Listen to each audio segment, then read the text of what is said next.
Aujourd'hui, je vous présente un autre jeu pratiqué par les civilisations précolombiennes, mais aussi encore pratiqué aujourd'hui. C'est le Puluk. Il vient des Quechis, un peuple du Guatemala, et c'est un jeu de capture pour 2 joueurs.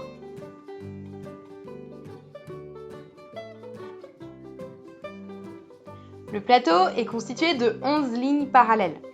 Là, je m'amuse, je les mets en couleur, mais on peut aussi juste faire des lignes. En plus, chaque joueur a 5 pions qu'il place directement sur sa ligne de départ. Et puis on a des dés, bien sûr, qui sont en fait encore des bâtonnets avec, comme au jeu de scénette, une face d'une couleur et l'autre d'une autre couleur. Moi, je les fais encore marron d'un côté et noir de l'autre. Pour connaître le score, on lance les 4 bâtonnets. C'est pareil, mais par contre, on compte le nombre de faces colorées et on y rajoute 1.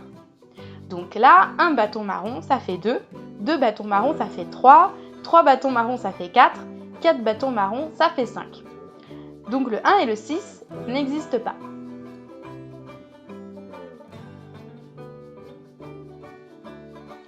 Le but, c'est de capturer les pions adverses. Les pions bleus vont dans cette direction et les pions oranges dans celle-ci. Allez, je donne des exemples. Là, par exemple, bleu fait 5. Donc il avance de 5 lignes. Puis orange fait 3, il avance de 3 lignes. Ensuite, bleu fait 4. Il pourrait donc avancer de 4 lignes. Sauf que ce n'est pas intéressant car il n'a encore pris aucun pion adverse. Bleu décide donc d'avancer un autre de ses pions depuis la ligne de départ.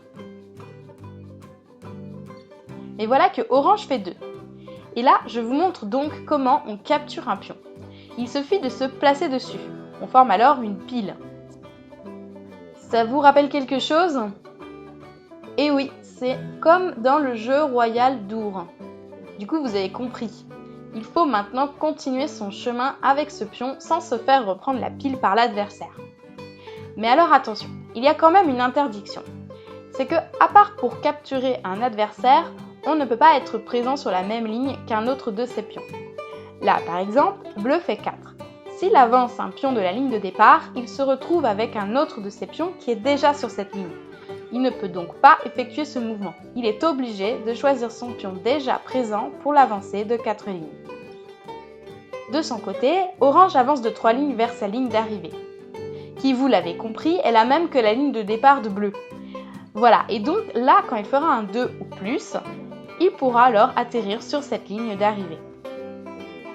Mais c'est au tour de bleu de jouer, et il fait un 2.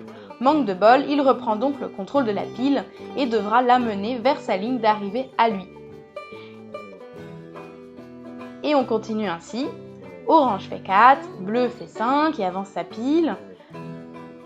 Et là, pour l'amener sur la ligne d'arrivée, il pourra ainsi faire soit un 3, soit un 4, soit un 5.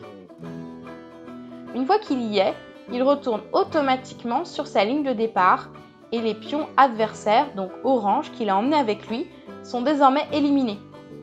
Ces pions à lui, par contre, les pions bleus, peuvent recommencer à jouer depuis la ligne de départ. Et ainsi de suite, jusqu'à ce qu'un joueur ait éliminé tous les pions de son adversaire. Voilà, c'est fini pour ce jeu, je vous remercie de m'avoir suivi et maintenant c'est à vous de jouer.